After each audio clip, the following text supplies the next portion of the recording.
I'd like to thank you on behalf of my mother, Lynn Ratcliffe, my brothers, Chris, Paul, their families, Rachel and Jack, Jessica and Mason, and myself, for all making time to come out today and to remember my father.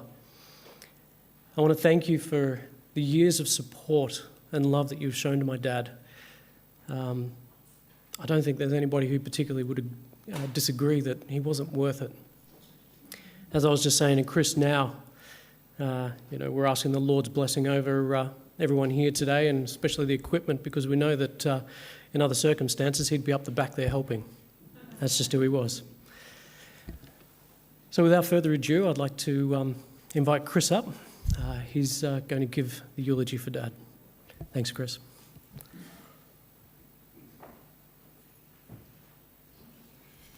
All right. Good afternoon, everyone.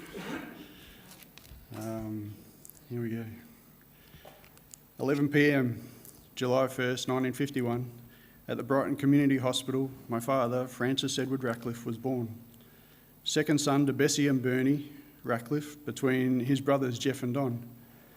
Bernie Ratcliffe emigrated to Australia with his family in 1923 at the age of 10. Bessie Charles was born deep in the Victorian Alps in the town called Woods Point. As a result of the Depression, Bernie lost his job at the time and travelled to Kalgoorlie to work in the mines there. Eventually, he made his way to Woods Point, working in the Morningstar gold mine there. As far to my understanding, Bessie and Bernie met at a dance at a hall in Gaffney's Creek, and they were married in Melbourne in 1938. They moved to Moorabbin after Bernie returned from service in Borneo in World War II, building themselves a house there, and it was during this time that Frank was born. In 1958, the family moved to a 5-acre property at Bayswater, and beside the house established a timber yard where they sold the timber milled at the Charles Brothers sawmill in Woods Point. Ultimately, they would move into selling dress timber. They would air dry it for 18 months, send it off to be kiln dried for the final drying, and then process it in their moulding machine to produce high quality hardwood that was in demand all across the metropolitan area. During holidays, the boys would travel to Woods Point in one of the trucks that delivered timber to the yard. Timber would be delivered and children would be taken back.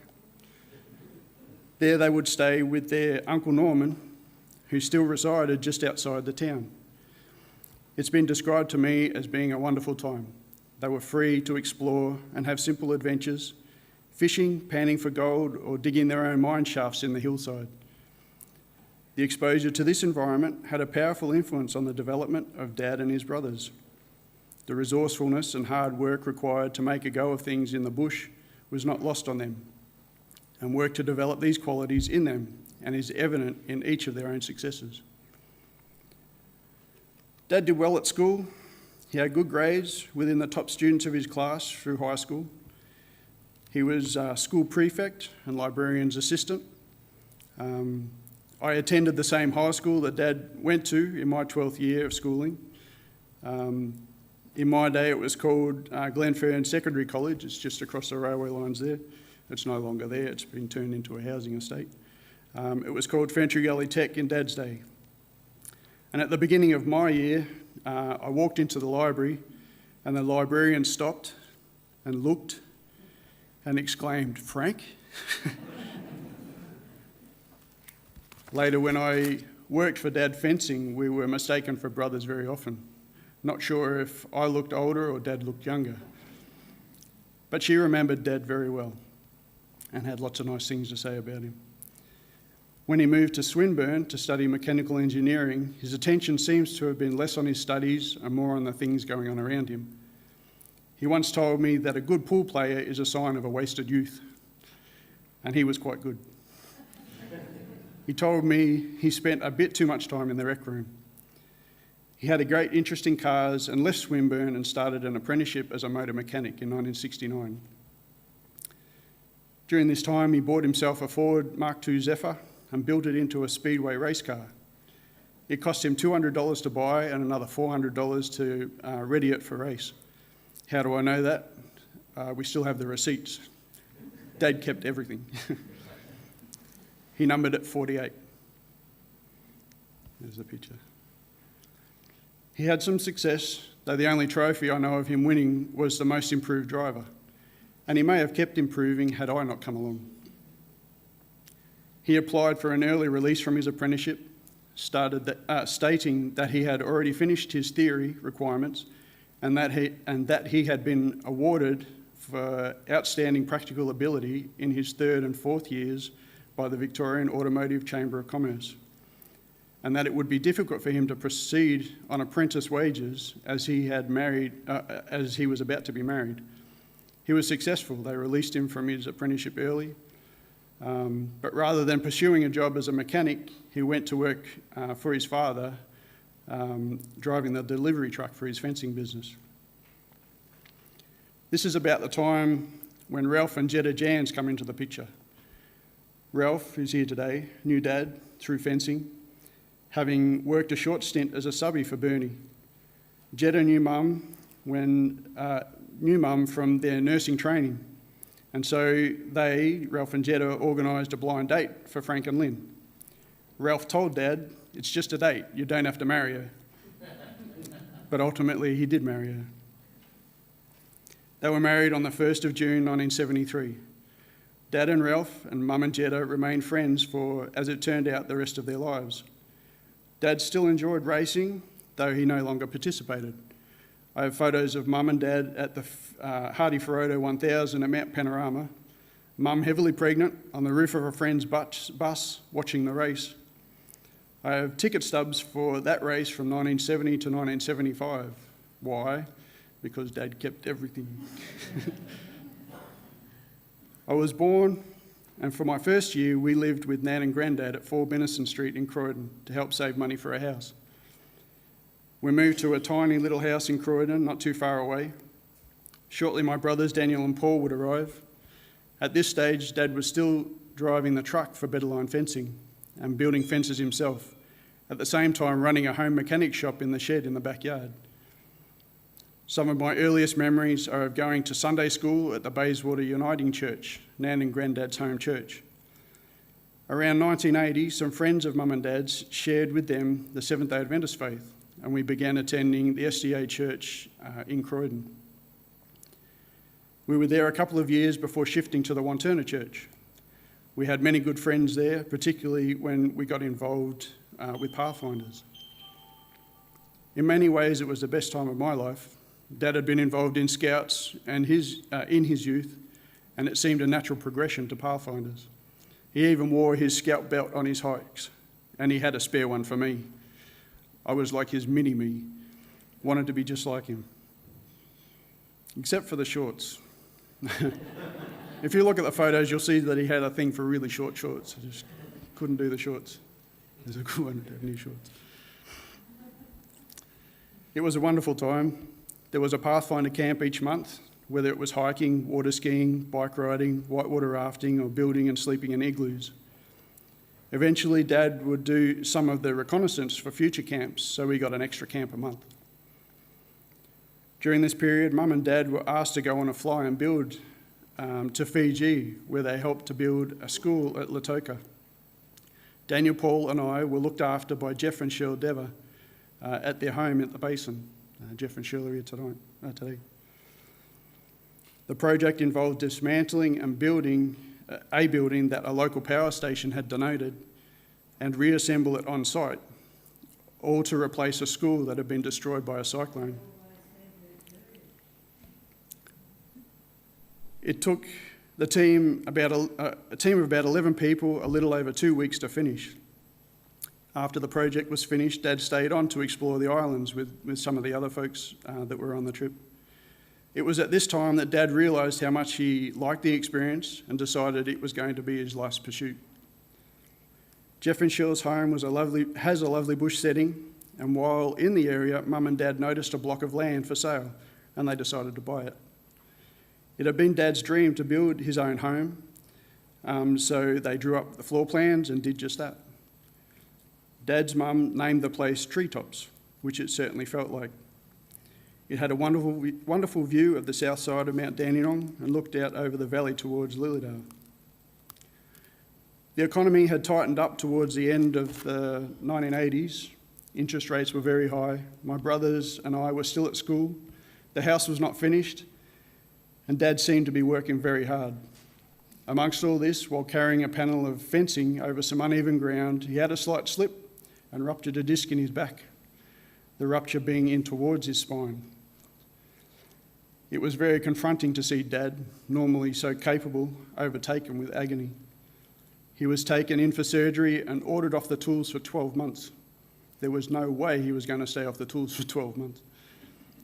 He did have some healing time, tried other jobs, even had some people working for him, including myself, but eventually he was back on the tools. Through a client, he heard about a project that was happening in India, in the state of Mizoram, in the far northeast of the country. It was the building of a vocational school, which included school buildings, dormitories, and water tanks. Very soon into his time there, seeing the labourers mixing vast quantities of concrete by hand, he decided that what the state needed was a cement mixer, a mini mix, because there wasn't one in the entire state. I can remember riding in the car with him about this time during a short stint while he was back in Australia, and I remember any time a cement truck went past the car, he was studying it. He got back to the project and did some calculations and some drawings and set about building it. The barrel was made of sections of sheet steel. Each section needed to be curved to develop the conical shape. In Australia, it would have been done with some pretty technical machinery, but he accomplished it with a couple of blocks of wood and a truck, driving the truck onto the sheets as they were suspended between the blocks of wood. With some pretty primitive welding equipment and some even less reliable power supply, he gradually built his mixer. Even with the help of the mixer, the project took 3 years to complete. After this, he joined ADRA, the Adventist Disaster Relief Agency, and helped complete a different project in India. Then he and Mum travelled to Papua New Guinea, at this time suffering a prolonged drought, and worked to supply clean water to various villages and homes in a manner that was sustainable regardless of the rainfall. While in India on his first project, he had a bit of a mishap. While driving one of the vehicles on the very windy roads, he took a particular corner a bit too fast, and the car, I think that was some old race car driving coming out, and he managed to roll the car onto its side. The car rolled onto the driver's side, and the passenger seated beside him fell on top of him, and the door window was open, and it was his natural reaction to put his hand up to catch himself. He ended up putting his hand out of the window and ended up sliding along the road with his hand caught between the gutter of the car and the road. As the car continues to slide, he realises that if he doesn't get his hand out from under the gutter, once the car stops, he won't be able to get it out. He then pushes down on the road with his forearm and uses his other hand to lift the car up a little and pull his hand free, all while sliding down the road. His hand was in a serious state, but somehow retained use of it. He needs a surgeon urgently, especially in that climate with the risk of infection. The nearest doctor was Dr. Lal Relty, a native to Mizoram, though trained in the West. So under the light of a hurricane lamp, the doctor set to work to put it all back together. It healed amazingly well. I saw his hand a couple of months after the accident, and you wouldn't know that anything had happened. Dad and the doctor and his wife Ziri became good friends, and on seeing Dad's cement mixer and the project he'd been involved in, decided that Dad was the one to build the hospital that he had been planning. Dr. Relty wanted to build a Western-style hospital as healthcare was extremely limited in that area. After discussions with the doctor about the doctor's requirements, Dad drafted up some concept plans and Dr. Relty liked what he saw. Dad travelled back to Mizoram and supervised the project.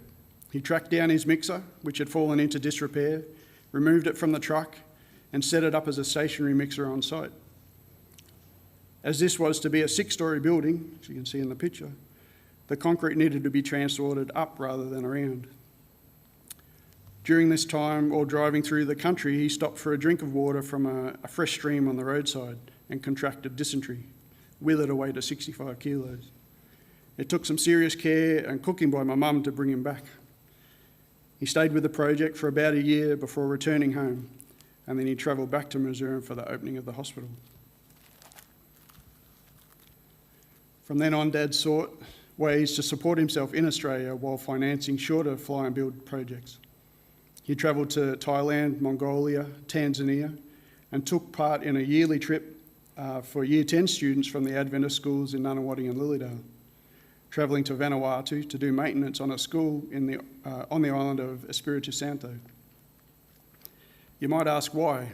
Why put in all that effort for little monetary return? He told me once that he felt it was important to help his fellow men. He felt that his skills could be used to help those who often couldn't help themselves. He also suffered from a bit of passport envy. He once described the passport of someone from one of these agencies. It was a book with visas hanging out all over the place, not like our little passbooks. But his primary motivation was to better the lives of those living in countries with very few options. Dad was a creature of habit. Friday was spaghetti night. Melbourne Cup weekend was whale watching at Eden. And Christmas time was Road to Bethlehem. I think you'll hear about some of those shortly. I'm not sure how he came across the charity named Eyes for India, but he answered their call to help with the refurbishment of their hospital buildings. Their program is to take a team through various parts of India, screening for people who can benefit from cataract surgery. When they have a group selected, they are bussed to the hospital and the surgical team arrives and the surgeries are completed within a matter of days, all paid for by donations. His part in the project was to be a 10-week stint in the initial stages of an extensive rebuild. His time there coincided with the deepening crisis of the COVID-19 pandemic. Before his return flight was due to leave, the Indian president announced the nationwide lockdown, giving the entire country 24 hours to return to their homes before all transport was to be shut down. So he was trapped in India, though he saw it as a blessing, an opportunity to continue with the project. The project was slow because of the restrictions, and he found himself in a daily routine of inspecting the works in the morning, then spending the rest of his days in the room. Gradually, over the 9 months he was there, a pain developed that he managed with painkillers and anti-inflammatory medication. Finally, a concerned doctor suggested an ultrasound to see that he wasn't masking something more serious. On seeing the images, he advised Dad that he needed to get back to Australia as soon as possible, which is almost impossible during a pandemic. There were flights out of the country, but the tickets were being snapped up by the black market as soon as they were announced. He applied to the Australian High Commission for help to get him back to Australia as a medical emergency. He did manage to get a flight, and on landing in Sydney was required to quarantine for 2 weeks. He went to the hotel, but was soon taken by staff from the hotel to the Sydney Adventist Hospital. From the hotel, they took him to the hospital and straight into surgery. 2 stents were inserted to restore his kidney function. The surgeon stating that at that stage, without surgery, he maybe had 2 days to live. But now to deal with the cancer.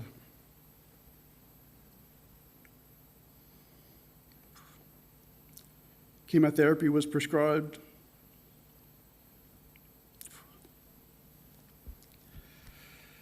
And then radiotherapy, but the cancer was too aggressive. Always through the ordeal, he maintained his goals, fully expecting to be free of it. The last coherent words I heard from him to his oncologist were asking whether, after his final surgery, he would be able to get back to work. His final words to me were that he couldn't wait for all this to be behind him. He never recovered after that surgery and gradually deteriorated, but his heart never gave up.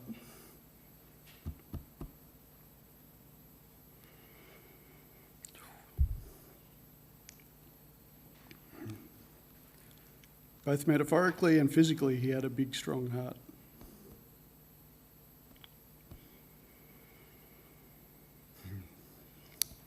Through his life, he was always the last to leave, ever determined to get the job done. There were many occasions on the fence line when we would have a nail gun in one hand and a flashlight in the other. I'm very glad that in those days head torches weren't a thing. He would have just kept going. But he couldn't keep going, as hard as he tried. On the 17th of August 2021, my father died.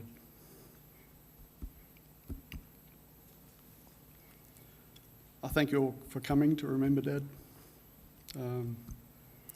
All your friendships and support over the years mean a lot to us, and I'm very grateful that you're here.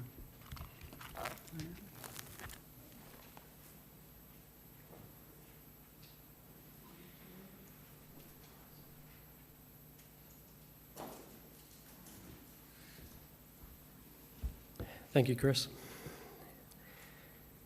I think you've done an amazing job in summing up the life of a big man. Quick interlude, if I may. Pastor Katanko, I did note on the the flyer there that you were doing the welcome. I kind of stole your thunder. My apologies. But if we can now have the address by Paul, my brother, a video presentation, which you'll all be able to view on the screen behind us. Thanks, Bruce.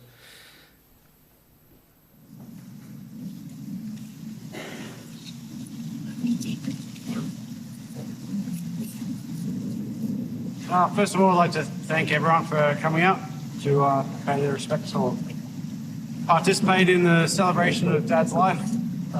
He was a pretty special guy. He definitely had a very positive influence on a lot of people.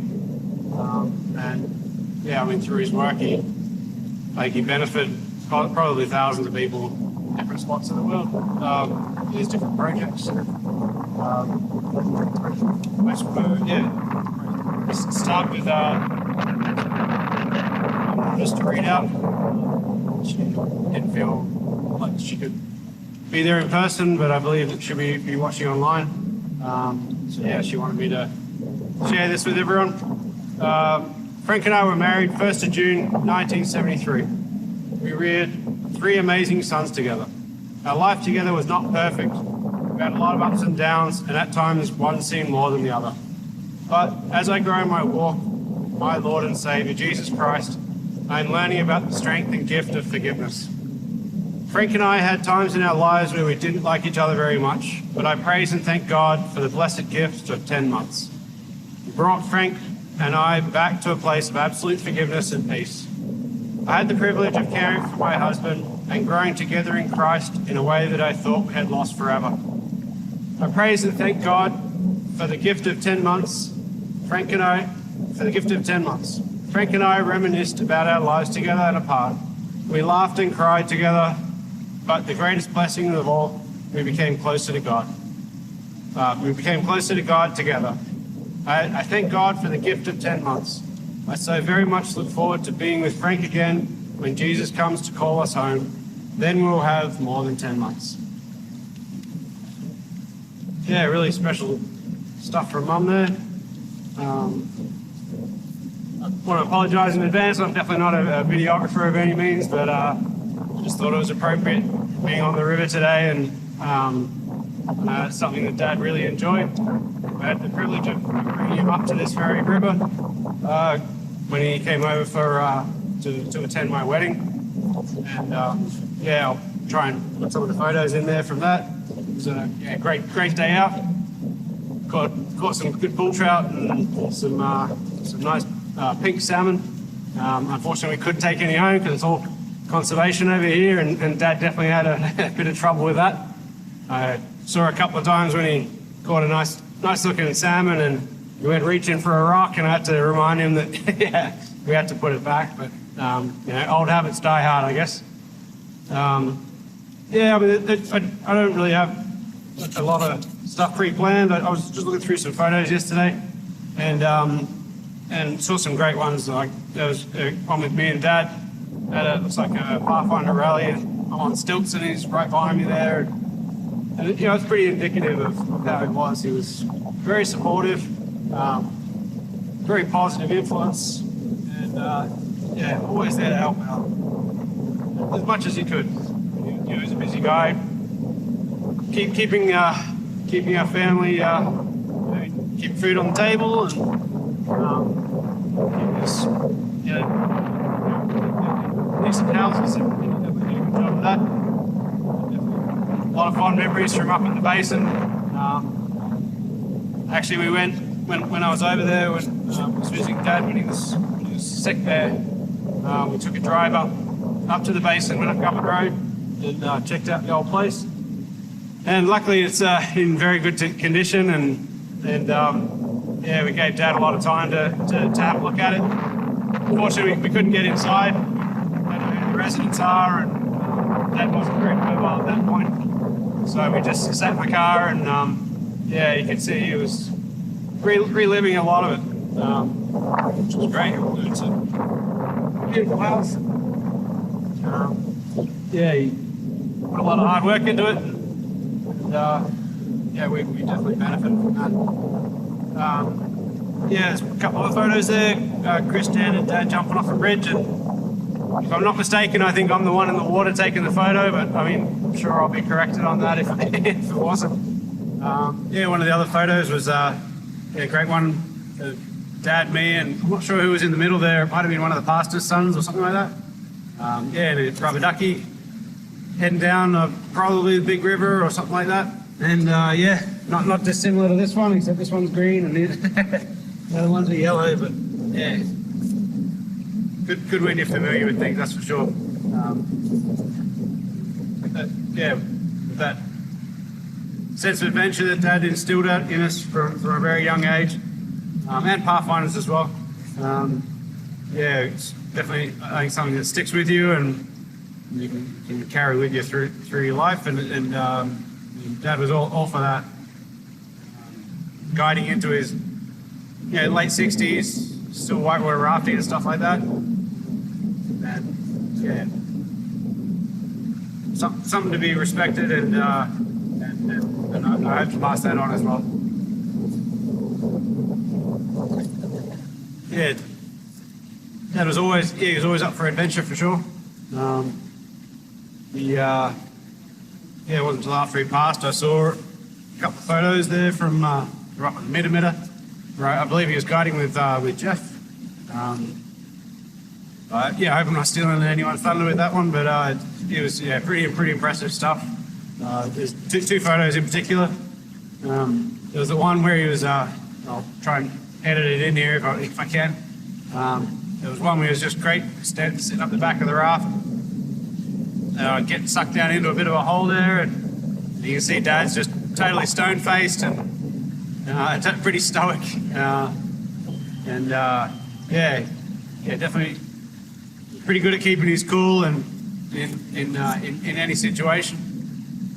Then the other one, which really like, is when they got down the Black Duck Hole, and I believe they offered up, if any of the young kids wanted to, or any of the people that were there wanted to go and jump off the rock.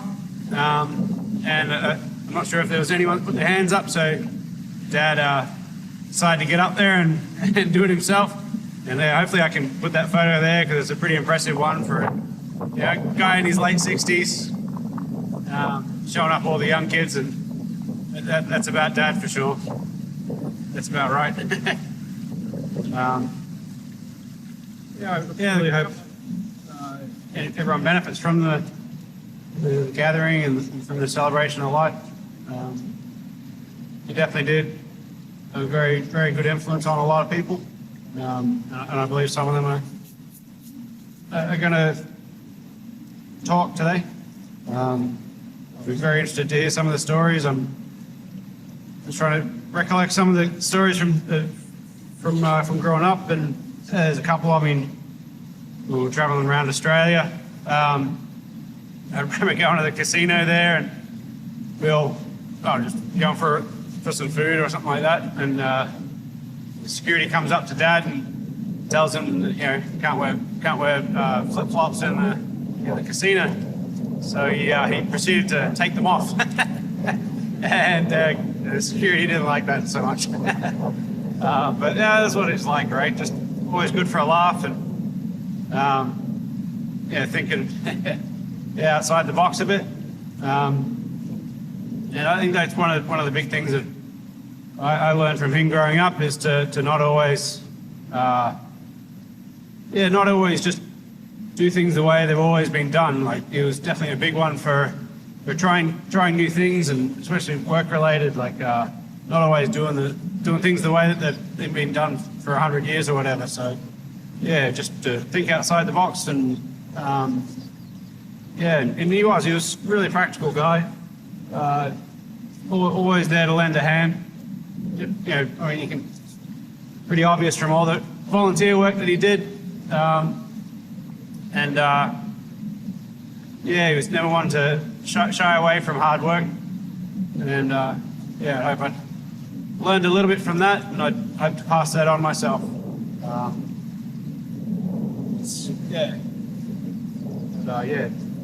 Very genuine. You always knew where you stood with him. He wasn't one of the most outspoken people, and when he did speak, it was thoughtful, and sometimes it took a while, but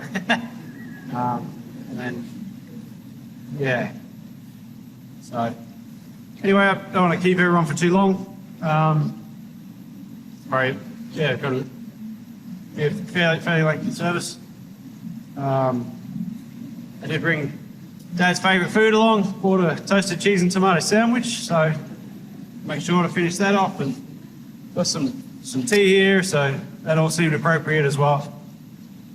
I hope everyone's doing well, and I hope you all benefit from the stories and from the kind words, because he's definitely worthy of a lot of kind words.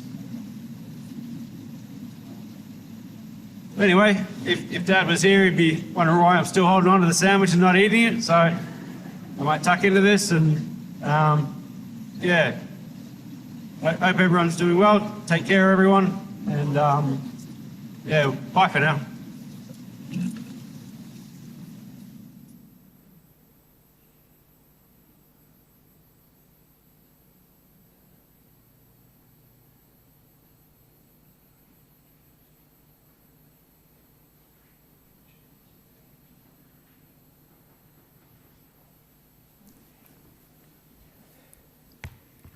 Thanks, Paul.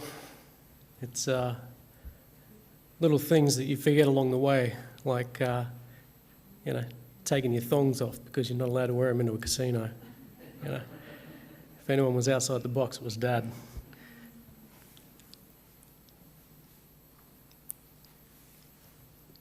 Dad loved life. If you knew Dad, you knew that he loved life. He was a deeply devoted Christian, and he loved his Lord with all his heart. He was always investing his time and efforts into some project somewhere along the line, whether it was for work, family, friends, or for God. And he never sat still for long, and if he did, he was asleep. More than a few photos of him sleeping in couches. It got to the point in the end there where he bought a recliner because he spent more time sleeping in it than he did in the bed. Some of my earliest memories of Dad are the fishing trips, just like Paul was talking about. Down at the beach house in Tukaruk, we'd head out in the boat, out into the bay, and we'd drag for Flathead for the day. and we'd usually bring home a decent little catch. But the thing that strikes me here with Dad is inevitably one of us, while we were fishing, would be pulling up that fish, and you get a nice big pile of line in the floor of the boat, and then us young fellas, we'd just pick up the fish and drop it straight in the middle of that line. And of course, you got a fish flopping around on the floor of the boat in the middle of that line, and you end up with a very impressive knotted nest of fishing line. But you know what Dad would do, don't you? He didn't cut the line and throw it away and bait you up and send you off. He'd hand you his line, and then he'd pick up your line, and he'd spend the next 2 hours untangling it, saving every bit of line that he had, winding it up, rebaiting it for you, and off we'd go again. And that was Dad. He would always leave what he was doing to make sure that you were right with what you were doing. He was the hands-on guy, super practical. And he was happiest when he was elbow deep in grease, mud, sawdust, or something else that indicated that he was either making something or fixing something. And I can tell you, if he was elbow deep in grease, it was fixing his car.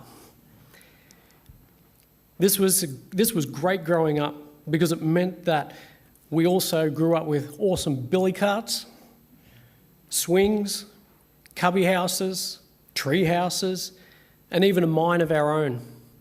At the beach house that we had up in Tookarook, Dad built a tree house with a swing coming out of the tree house, and underneath the tree house, he dug a hole in the ground and walled it up with iron and then covered it over. We had a mine for a cubby house.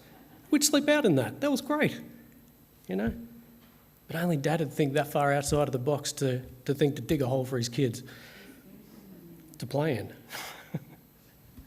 It also meant that there was just about every tool we ever needed to make or to do something ourselves. The garage was always open, and whatever we needed was always available to us, and if we didn't know where it was, we just had to ask Dad.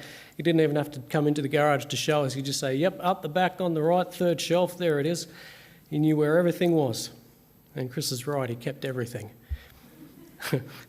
Point in case, he had a little piece of cardboard about the size of the iPad here, and on it were stapled half a dozen pieces of wire of different colours, varying lengths of, around about 6 inches, 7 inches long, and different gauges. And these went from house to house as we moved over the years, and he never got rid of it. One day, finally, in the last place that we lived down in Mooroolbark, he pulled one of those pieces of wire off that board and he applied it to a job that he was doing because it was the right gauge. You see, it was worth keeping all those years. Dad loved to work, as I know many of us already know. His mother, my grandmother, I believe, used to say, as long as Frank has work to do, he's happy. And she was right. He was an incredibly patient man, and I know this from experience. I tested the theory often. The only thing he never really had patience for was teaching. He was a hands-on guy, loved to do it.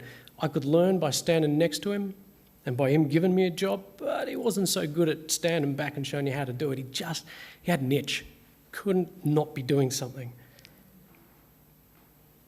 He would work any problem with the trademark calm, rarely getting flustered when things didn't go according to plan.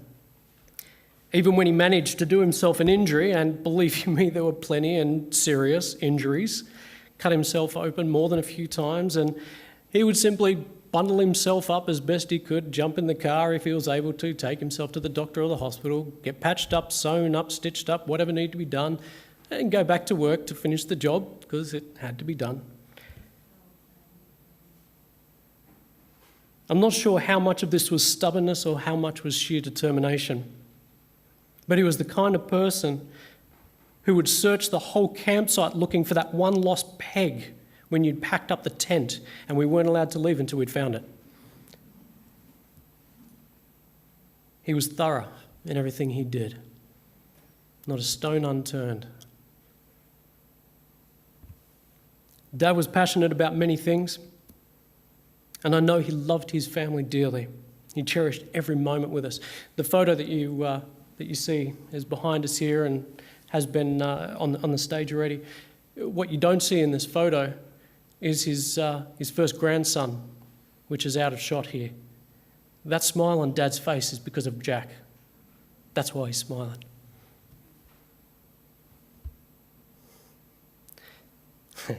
Family holidays consisted of epic road trips. You think you've done road trips?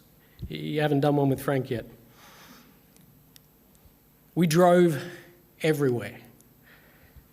Initially, we started spending a lot of time down at the beach house in Tookarook. Mum said, well, we've got to venture out a little bit, and Dad took the challenge. First trip, let's go to Cairns and back in a couple of weeks. So we did. Next trip, well, let's go across the Nullarbor. Well, we've already done up the east coast, so we did. We did these sort of trips. One holiday, we travelled up to Murray Bridge, just across the the Victorian South Australian border, and proceeded to follow the Murray down as far as we could until we ran out of time, and then, well, that was time to go home. We spent the whole time driving and camping. It got to the point where, in about 1990, Mum and Dad decided that before Chris, Paul and myself were too old to have the family holidays anymore, we'd have one last great adventure. And so we took off around Australia. For 2 months, we camped and drove and camped and drove, and, well, that's a lot of what we did. And we covered 20,000 Ks in 2 months. I was never quite sure whether Dad was out there enjoying seeing the beautiful country or driving through the beautiful country. Whatever the case, that's what we did. But as Chris mentioned, it was when Dad got a taste for the flying builds that he truly began to believe in a calling on his life. He used to describe this calling on his life as being like a lock and a key. You can take a key and it might fit into a number of different locks, but it's not until it fits the right lock and you turn that key and the lock opens that it's functional, that it makes sense. And for Dad, the key in the right lock was flying builds, was overseas service. That's where he knew he could serve best. Dad knew that in that environment, he was able to use the gifts and talents God had given him to improve the living circumstances of others with the energy that he had. And it was through the experiences of service to overseas communities that he believed that he was able to do his part in advancing the kingdom of heaven and spreading the gospel news as far as he was able to. God had gifted him with a brilliant mind and the capability to work in remote and developing communities, often with, as Chris pointed out, very primitive technology to improve the lives of the people around the world. And what made this even more satisfying for Dad was that he loved people. We're all here today because of that. We've all been touched in one way or another because of how Dad has loved us. He loved meeting people. He loved building relationships with people. And it didn't matter how long it had been since you saw Dad, when you saw him and he smiled in recognition of you, the friendship was instantly rekindled and it was like not a moment had passed. For me, Dad was a giant. He was a pillar that weathered many storms, but he was also a safe haven in which to shelter the storms. He was my father and my friend, and after living and working with Dad for many, many years, he became one of my best friends. He was the encyclopedia of practical knowledge. If Dad couldn't have done it, it probably couldn't be done practically, except when it came to technology. I remember watching him type an email one day, and he's pecking it out 2 fingers at a time, and he's looking for the next letter, and finally, out of frustration, I've said to Dad, "It's in the same place it was last time, Dad, just press it. The keys haven't moved." But it never stopped him. He just smiled, chuckled, and kept typing his email.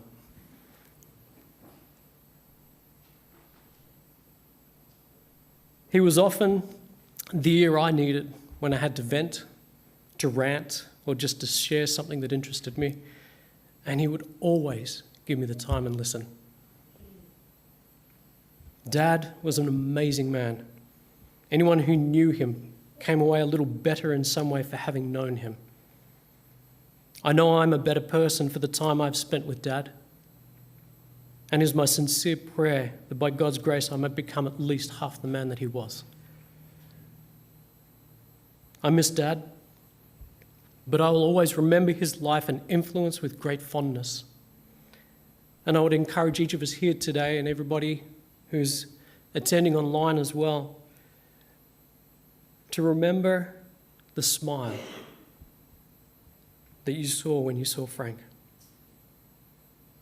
And let that warm your heart as you remember the gentle soul that he was. I know I will see him again when his Lord calls him forth from the grave and we begin the life without pain and suffering in eternity. And I look forward with great eagerness to that day. Let me finish now with this wonderful, wonderful promise from the Bible. The passage I want to read is from 1 Thessalonians chapter 4, verses 13 to 18. And some of us might be familiar with this already. It reads as follows. But I would not have you be ignorant, brethren, concerning them which are asleep, which is what the Bible calls dead, that you sorrow not, even as others which have no hope. For if we believe that Jesus died and rose again, even so them also which sleep in Jesus will God bring with him. For this we say unto you by the word of the Lord, that we which are alive and remain unto the coming of the Lord shall not prevent them which are asleep. For the Lord himself shall descend from heaven with a shout, with the voice of the archangel and with the trump of God, and the dead in Christ shall rise first. I believe my Father will be in that resurrection. Then we which are still alive and remain shall be caught up together with them in the clouds to meet the Lord in the air.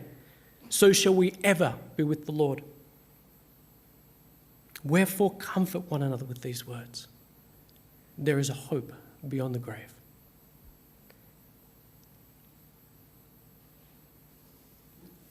I really don't know if there are enough words or the right words to pay tribute to somebody like my dad.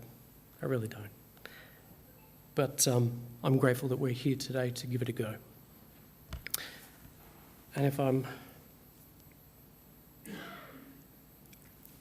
I'd just like to ask now, Bruce, if you wouldn't mind, we've got a small video tribute with a song from one of Dad's. Dad wasn't a big music guy, but there was some music that he enjoyed, and Steve Grace was one of his favourite artists from way back in the day, and a bit of an Australian country guy. And we just thought this would sum things up well. So I've just thrown together a bit of a slideshow. Thanks, Bruce.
Dad was the big dreamer.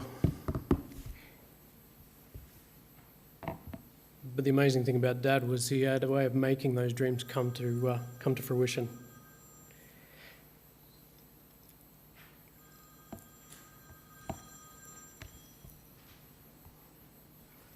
At this point, I'd like to, we've got a few people here today, and a few people who are not here today, who are going to come up and say a few words. And I'd like to begin that with a message that I've received from a friend of Dad's that he did some work for, built a house for. And Lyndon Chapman and family have passed on this message, which I'd like to read now. Frank was a dear friend and colleague of ours, and our friendship started when we attended Ferntree Church from 1998 until 2008. During this time, we became close with Frank, when Frank agreed to assist us in building our investment home at 55A Hayward Street, Ringwood. From March to August 2004, we worked shoulder to shoulder on that project, which resulted in a wonderful outcome. From the digging of the first holes on site to the signing up of the first tenants was only 5 months. And for many of the tradies that came to the site, this fact was unheard of in owner-builder projects. But they were months of fun, of adventure and hard work, and eventually we sold that home towards the end of 2018. We were very grateful for Frank's support during this time, and we believe that this was the beginning of some new directions for him work-wise as well, and indeed it was. During those 5 months, we learned about Frank's heart of service and his enthusiasm to help others. To hear the stories of his many years of hands-on project building in India was amazing. His work there was also highly appreciated because he was able to assist an entire community with his generous heart and great skill set. The building of his favourite project of his hospital in India was the light of his life. We last spoke with Frank a few months after his recent return from India, which was last year, when his health concerns had been diagnosed, and to hear of his faith in God's guiding for his miraculous trip home and to the Sydney Adventist Hospital for surgery was also just amazing. With sincere sadness in our hearts, we farewell Frank, and we look forward to meeting him again as Jesus comes and we share time together in heaven and in the new earth and in the future. Frank Ratcliffe, may you rest in peace. Thank you, Lyndon and Lynn, for those beautiful and very kind words.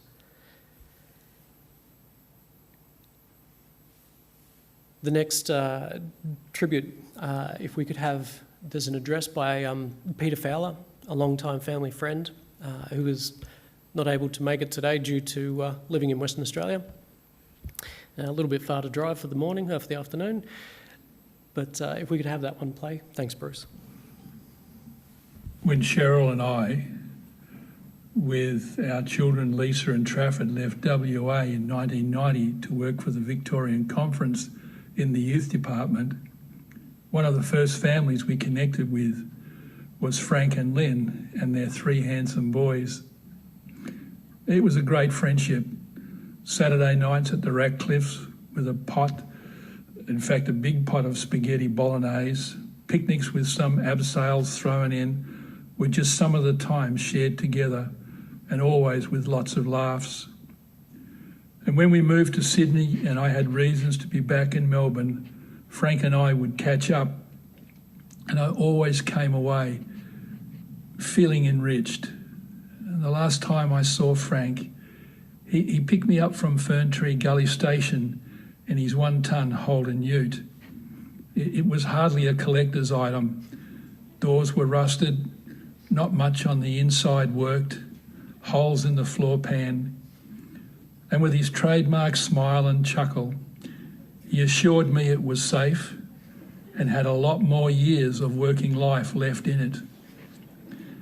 That serves for me as a metaphor for describing Frank's philosophy on life. Don't worry about the little things, as there are far more important things to be concerned about.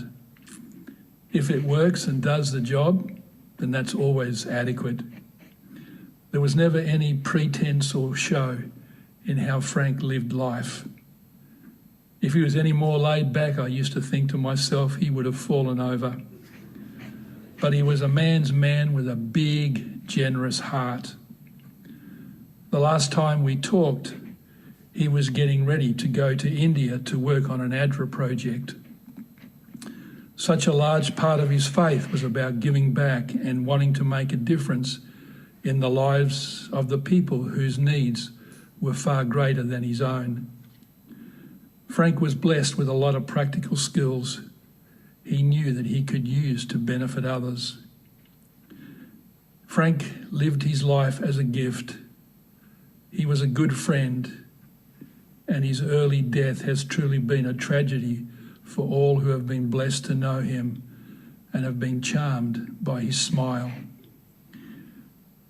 I am so glad that Frank lived his life with the knowledge that no matter what happens in this world, that one day God's bigger plan, we will all be given back bodies that will never grow old or be racked with disease. And Frank will be one of the men I will be keen to find when heaven finally becomes our eternal home.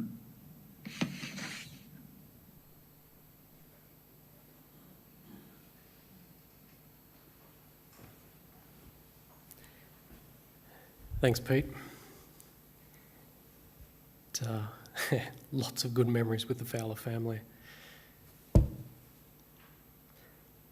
I'd like to invite Daryl, if you'd like to come up and share your words. Thank you.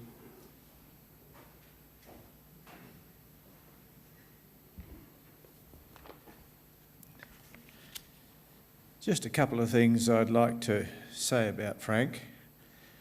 Frank and Lynn were a very important part of our Pathfinder Club for many years. And it was with our Pathfinder Club that he developed his love of rafting. And that brings me to a subject. When we, as the club, went to the King River for a number of years, we thought, well, Frank thought, maybe we could try somewhere else and see if that's any better. So he and I went up to the Buffalo Creek, which is very close to the King River where we rafted, and we spent a Sunday there rafting down that creek in one of the little yellow rafts, and we decided no, it wasn't really worth the effort. It was getting very close to the end of the day, and we thought, well, we're close to the King River, let's go and have some fun there. And so just before sunset, we put in at the King River and paddled down there. And by the time we got out at the bottom, it was after sunset. And how we did it, just the two of us, we took a mountain bike with us. And so we dropped the mountain bike at the top of the thing, and then after we paddled down, I packed up the raft and Frank rode the bike up to the top to collect his vehicle and come back down to pick up me in the raft.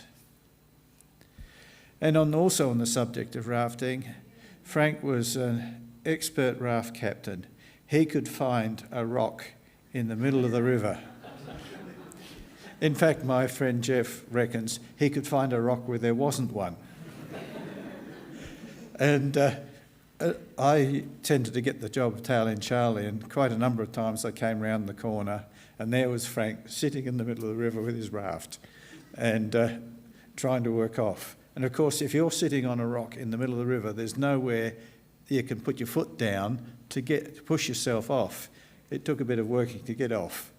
But he got off until he found the next rock.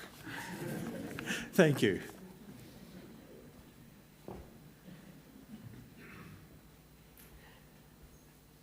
Thank you, Daryl. We've all got callings, don't we? The next person I'd like to invite up, just scanning to see if... Jeff? No, it's not you. It's not you? You don't want to come up? Sure. Thanks, Jeff.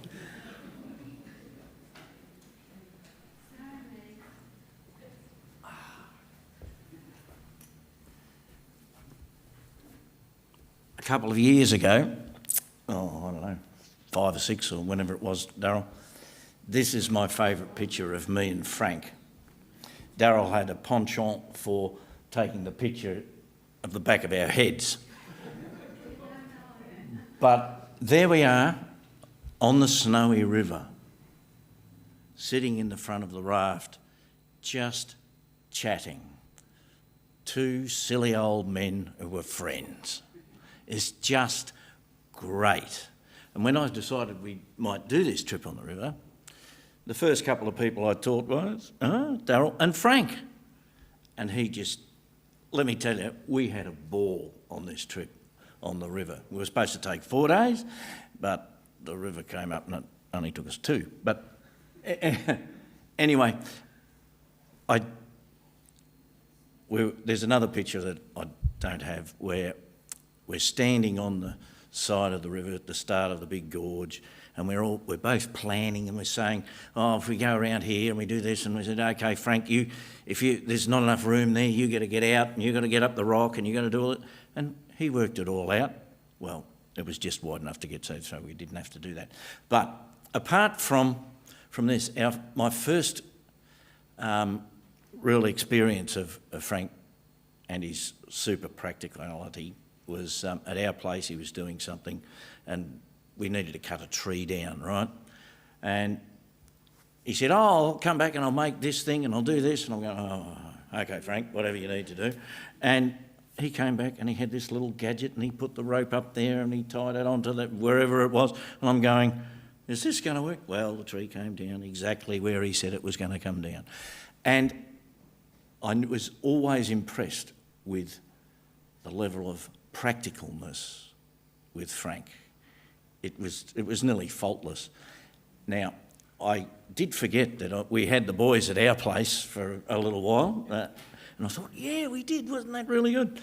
And then later on, Frank, as our friend, extended our house.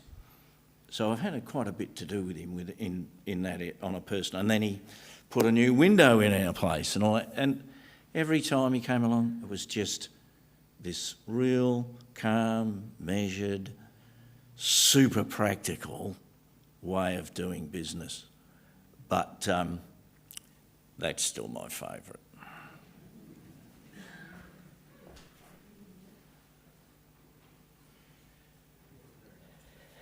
Thanks, Jeff. Yeah, there was any chance Dad could get to get out on that water. He'd cancel anything just to get in the boat. That's where he loved being. Andrew, thank you.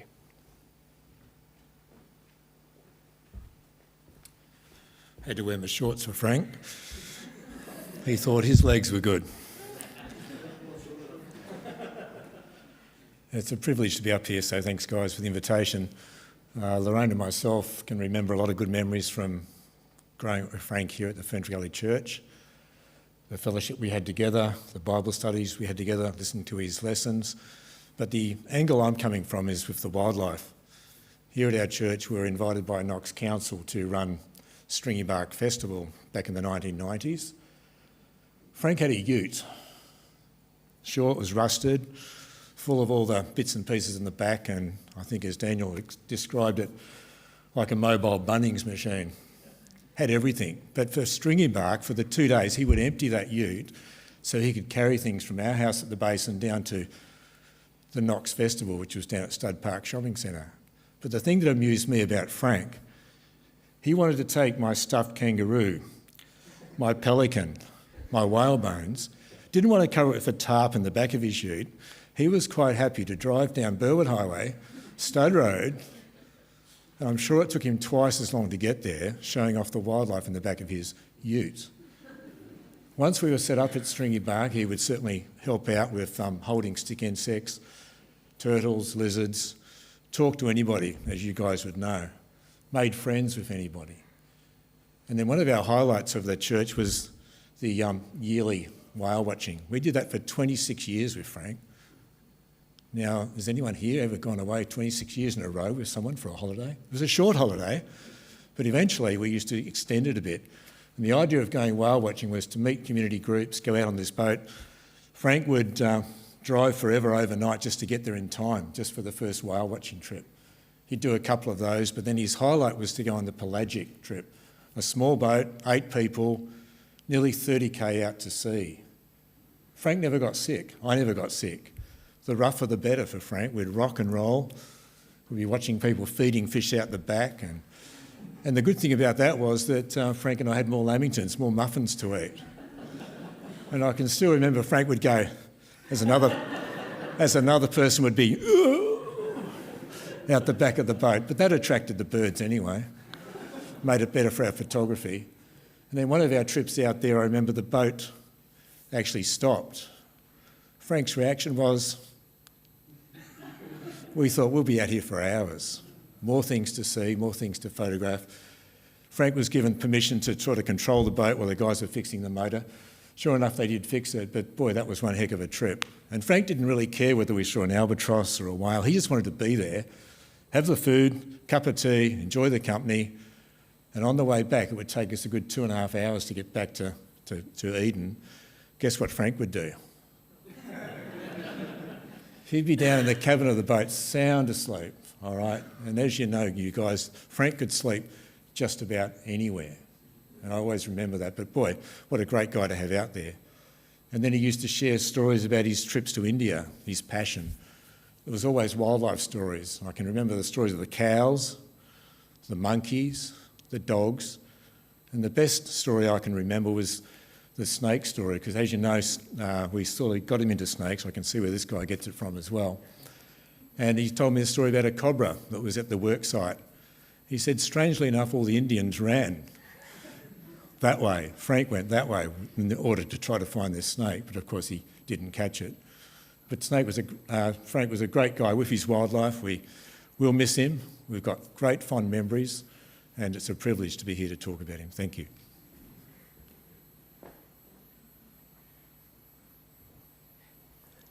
Thanks, Andrew.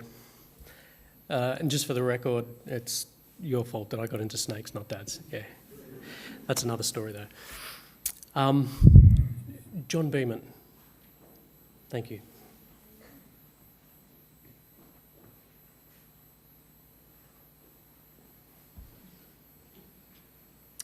I'd have to say, sitting there looking at the picture, that's the Frank we all know.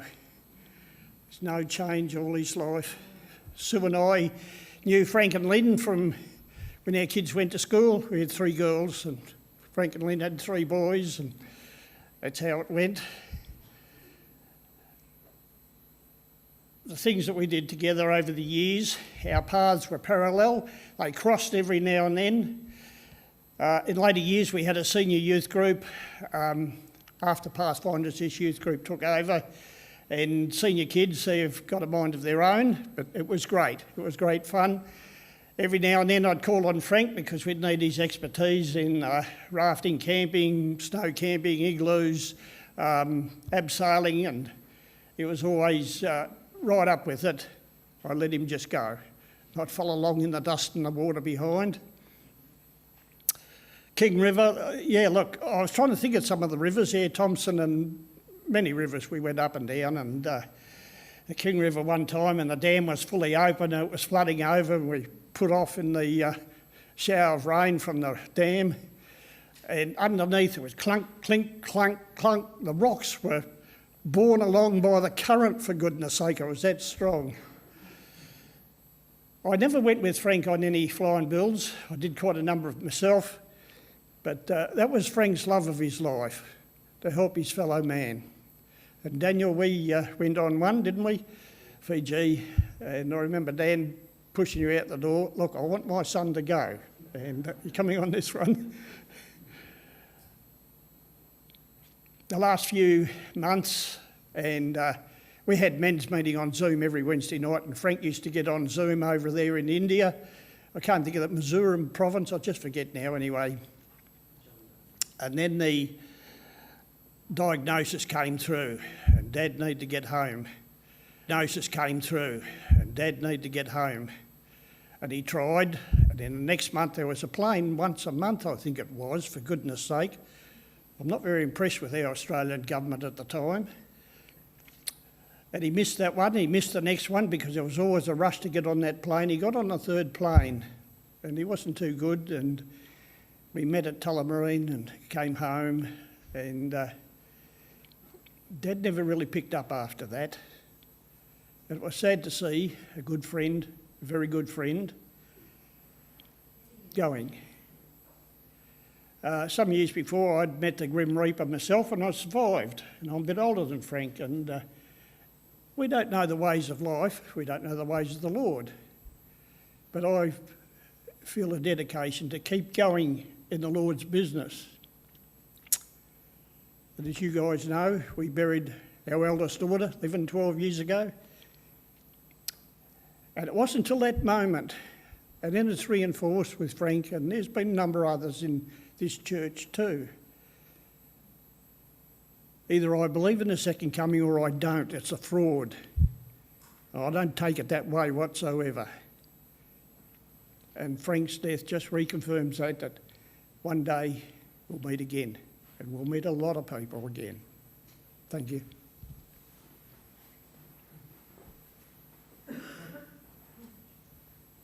Thank you, John.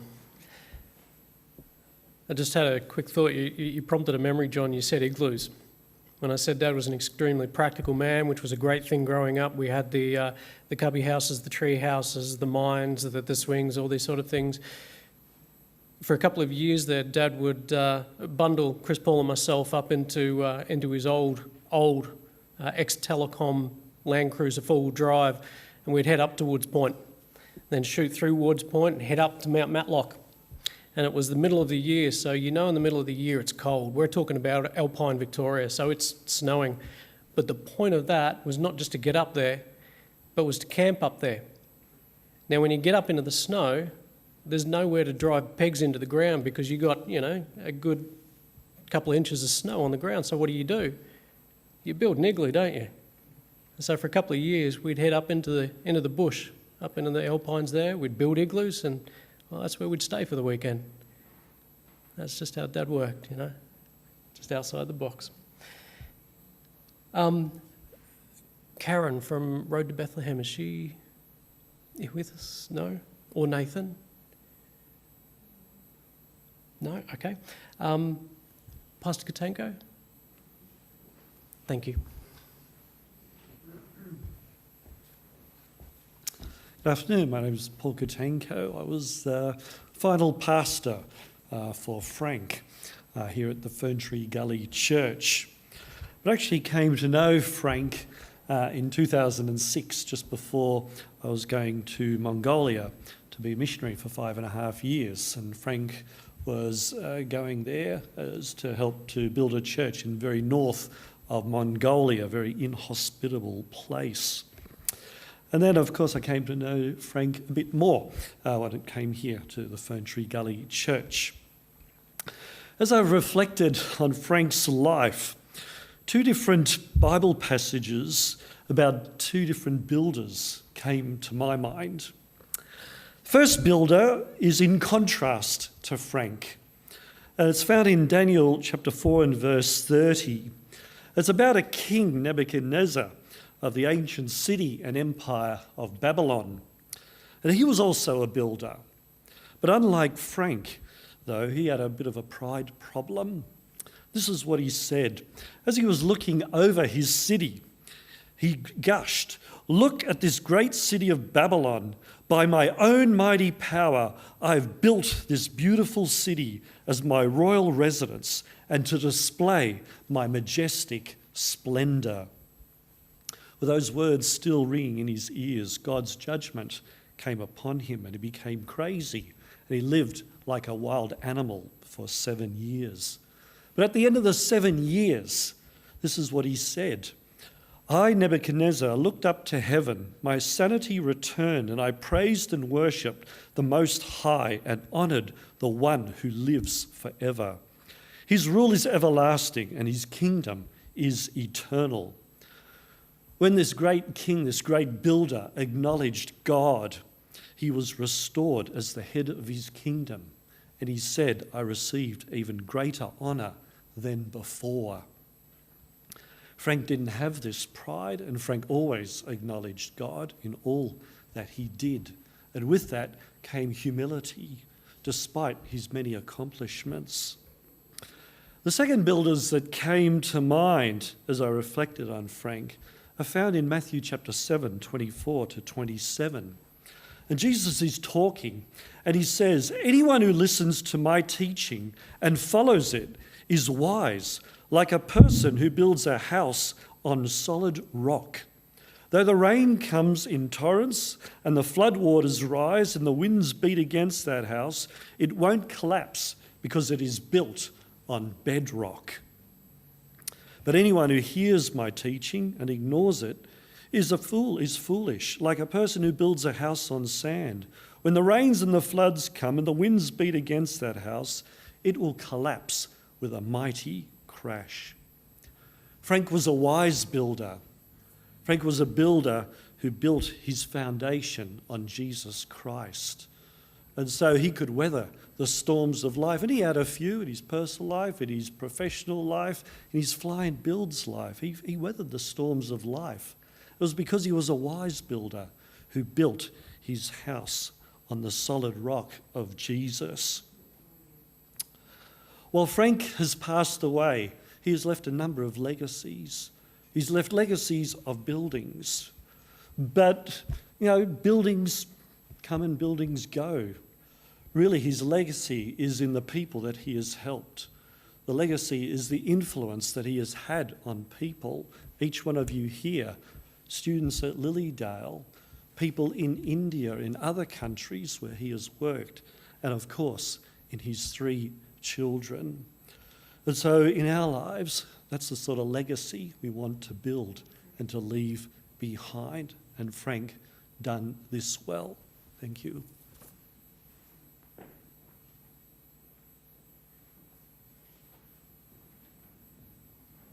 Thank you, Pastor Katenko.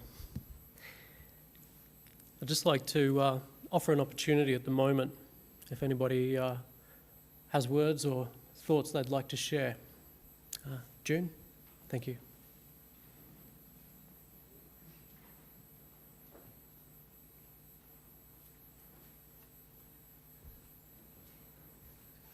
Hi everyone, I'm June. I used to work with Frank at Eton. Jean Lee is here today too. He worked at Eton, I think, for at least 10 years. I was trying to work out how long it was. I couldn't really quite remember.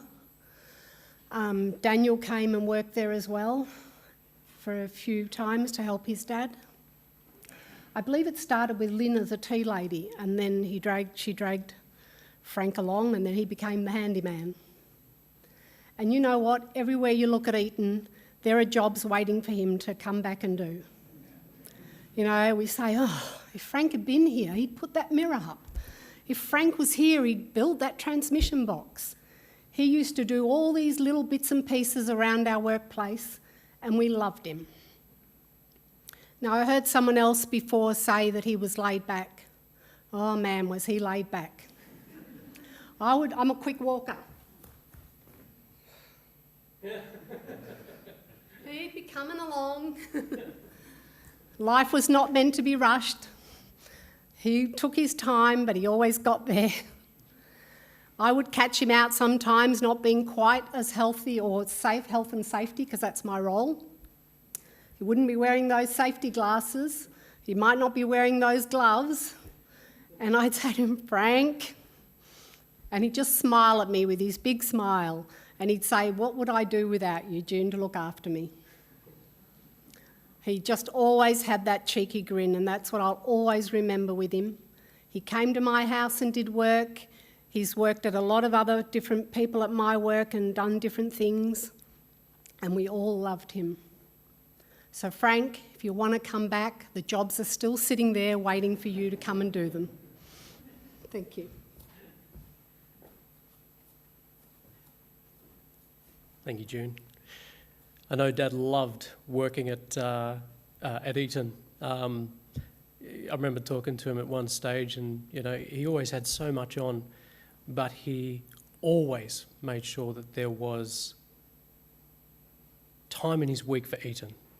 It was a regular appointment that he never let go. Nathan, come on down, mate.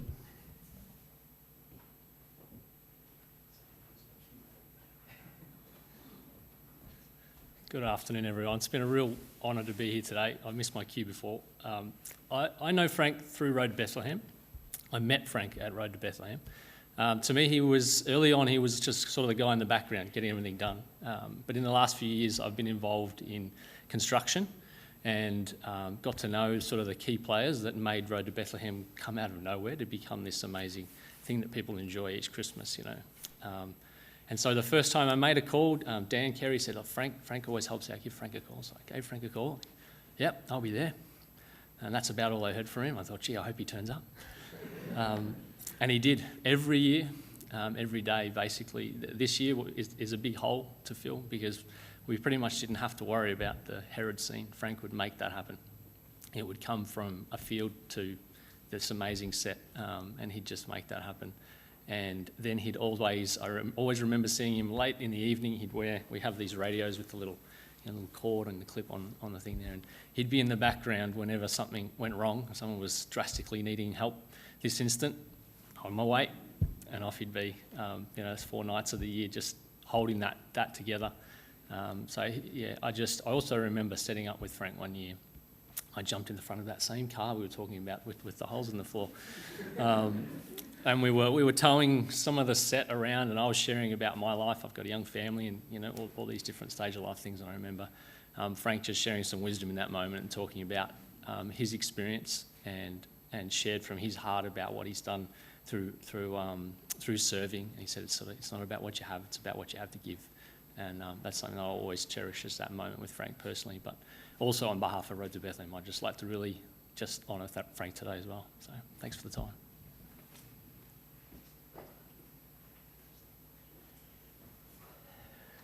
Thank you, Nathan.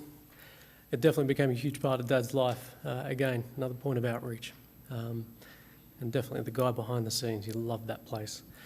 Brother, if you'd like to...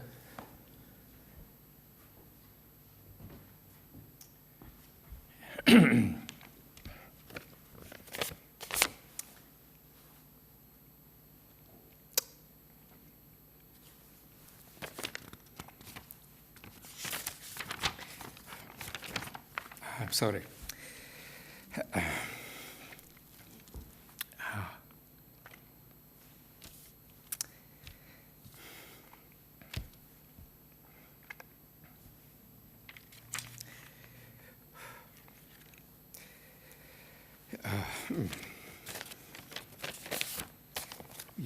When you come to some age, you become like this. I learned to know, Frank, maybe 55 years ago, on the island of Vavau in Tonga. Of course, on a flying bill team. And what you did say about him, everything is completely true. Absolutely, I've been experienced this, with him, because we went to Tonga for a month. And 1 week we've been on a island, and after 1 week we were just for 24 hours travel to the Vavau Island on a ship, and we start doing the project, the church, from the scratch to that finish. And what was amazing, with Frank, he was a carpenter job doing. He was from the morning, the sun just rise up to the sunset, on the job.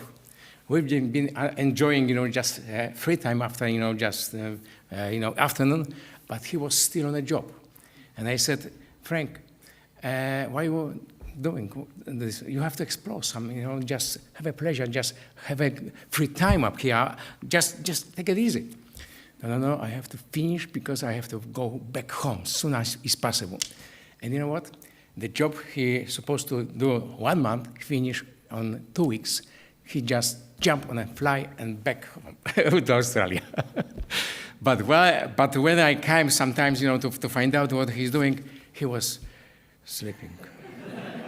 He was so tired. Unbelievable.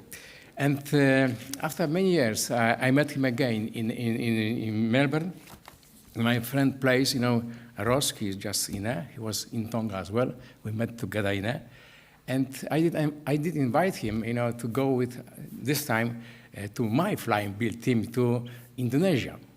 And I did ask Frank, are you able to go with us, to do some job, to finish the church, that build it up, and so and so? Yes.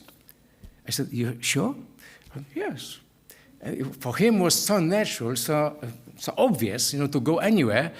And when I learned, he was going to India, first time, second time, he was in Vanuatu, he was there. I did ask him, Frank, how many places you've been already? I don't know. He was so many. I tell you what, and like you said before, he did so much job, so beautiful, in a so beautiful style. He never been proud or just talking proudly about what he did elsewhere. It was amazing, because when you sacrifice so much time, family, your life you're supposed to live for some others, you start thinking, what kind of guy he is, what he want to accomplish, And I remember, Indonesia, we just put the money on his account because we have to bring some money to do the project. And we want to just take the money from the bank in Indonesia, but we couldn't. And I said, Frank, you will go right now to the city with the pastor who was responsible for the job and just transfer the money somehow because we need the money to buy some material. We've been painting huge church, inside and outside, and many things we did in there. And you know what? He spent 2 days in a bank to try to transfer the money from account to account, and he couldn't do it because some difficulties in between the banks. And then on the end, I said, listen, you know what? I will give the cash, which I've got in my pocket, and you will give me back, in Melbourne, the money in exchange for this, because we don't have any way to finish the job. And he would smile, like always, said, okay, no problem. That was a beautiful way to work with him and, to know him. And one last time when my experience was with him in the Monburg. We've been meeting together in there. He was doing, job in a roast place, me as well. And I said to Frank, Frank, we have to cut this branch, big one. Oh, we can do it, no problem. And I said, yeah, but look, I'm not going in there because I'm not going risking my life, because I cut one piece of the branch, but the big trunk was, too big. And I said, listen, when we cut the trunk, they will hit the ladder and you will be flying. No worries, I will do it, no problem. I said, okay, if you want to do it, you can do it, but not me.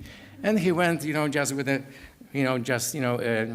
trying, small one, on a ladder, just cutting, and suddenly, boom, boom.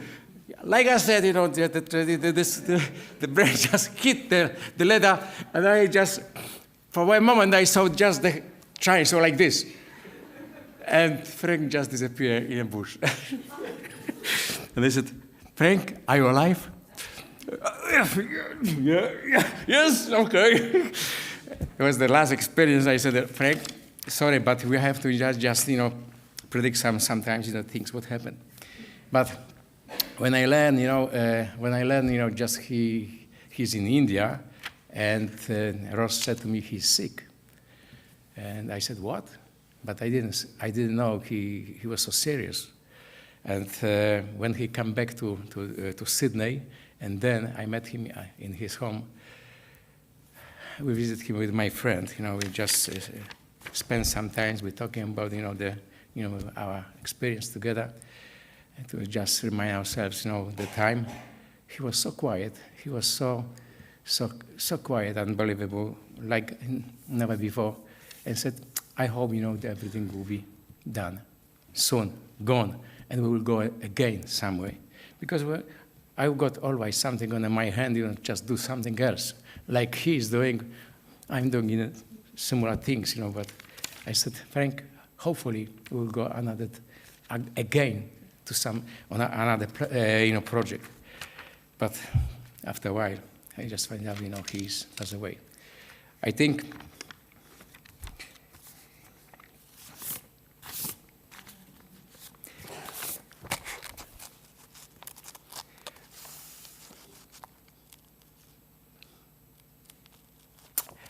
maybe I would say, I wish.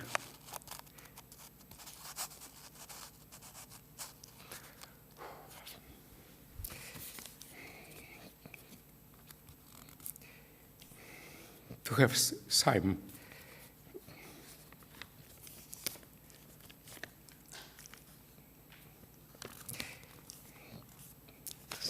experience like he has in his life. Thank you.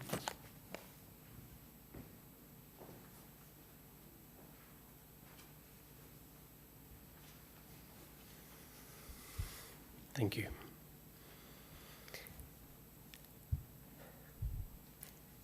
Is there anybody else who would like to share a thought?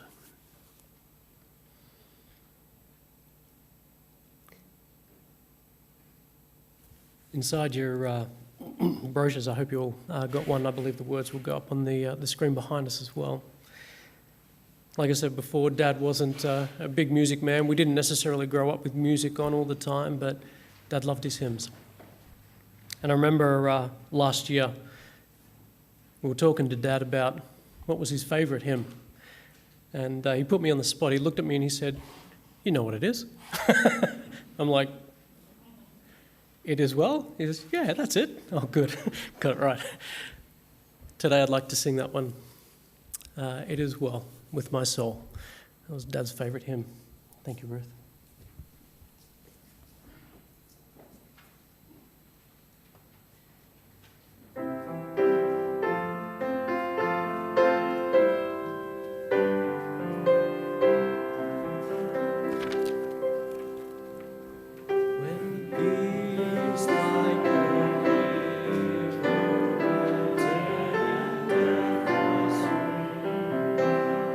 Sorrows like sea.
you could please be standing for the closing prayer.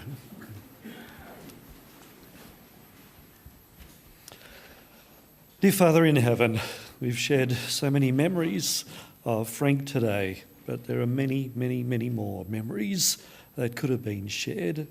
There are many, many people who have been blessed by the life of Frank as well. Dear Father, we're thankful for Frank. We're thankful for his dedication to you. We're thankful, Father, for all that he has done. Still, I know that there was many more things that he would like to have done. And so, Father, we're a little sad that it was cut short.